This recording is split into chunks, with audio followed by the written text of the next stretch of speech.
Yeah, welcome back again. Today we are going to be talking about ledger balances. Ledger balances.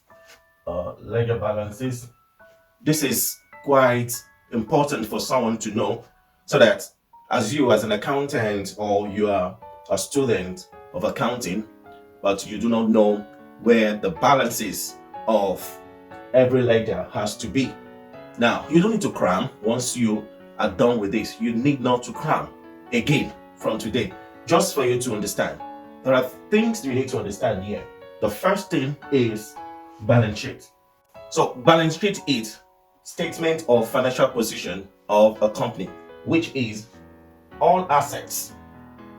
I'm saying all assets, both non-current assets and current assets all together equals to all liability, both non-current liability and current liability plus. So the second item you need to know is profit and loss account, which we call statement of comprehensive income. That is all income minus expenses.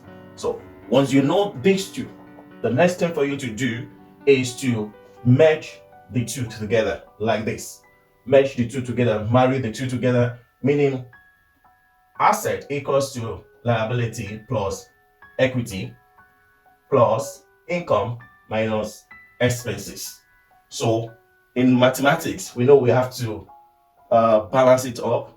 Let all negative be at one side, all positive to be at one side. So in doing this, we see that there is a negative sign here. So we'll bring A here to come here, and every other thing as positive. So by the time you bring A to this other side, it will be asset plus expenses equals to liability plus equity plus income. So we're almost done. So the trick here is this. The next thing you do is to divide this into two. Definitely we need debit balances and credit balances. What does that mean? It means that all assets and expenses must have a debit balance, and all liability plus equity, even income, must have what? Credit balances. What does that mean? Even when there is you want to increase any of these items, for example, if you want to increase assets, it means that you know firstly that the assets must have a debit balance.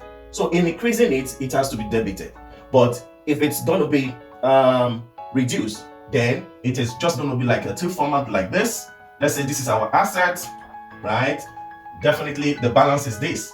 But now you want to reduce the asset, maybe because of sales of some of the fixed assets, right? Definitely it will go here, and at the end of the day, you will now have your balance. It's my fault in any of this. Okay, so and in the case of for example, sales, which we say is sales falls under income, and sales will always have credit balance. If you are increasing sales, you will have to be at the credit side. But if sales is reducing, maybe due to sales returns and other stuff, it will definitely come to the debit side. So that is, it's as simple as that. So you need not to cram or to be feeling somehow that you don't know how to do this. With this formula, with this, right, you are fine. So in case you have further question, please try to put them down on the comment section, and don't forget to like, to subscribe, so that I'll be encouraged also to be bringing such tips for you. Thank you. Bye.